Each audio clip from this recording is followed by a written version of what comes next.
అమావాస నాడు ఆకాశములో నిండు సందామామ కనిపిస్తదమ్మా. అర్ధరాత్రి సింహ సీకట్లోన మండేటి సూర్యుడు ఉదయిస్తాడమ్మా. సర్వజాతులు సంకరమయ్యి శంకరులే సామ్రాటులైతారమ్మా. మునుముందు జరిగే వింతల్లి గనవమ్మ, నేను చెప్పేవన్నీ జరిగి తీరుతాయమ్మా.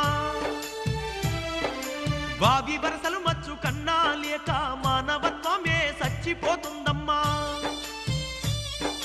పగలేమో అన్నా చెల్లెళ్ళు అనుకుంటూ రాత్రుళ్ళు రతులల్ల మునిగిపోతారమ్మా. అతి తిండి అతి నిద్ర వల్ల ఈ జనులు విపరీత వ్యాధులతో బాధపడతారమ్మా. స్థిర నివాసము అన్నది లేక ప్రజలు రోజు సంచరిస్తుంటారమ్మా. ఓ తల్లి అచ్చమ్మ నా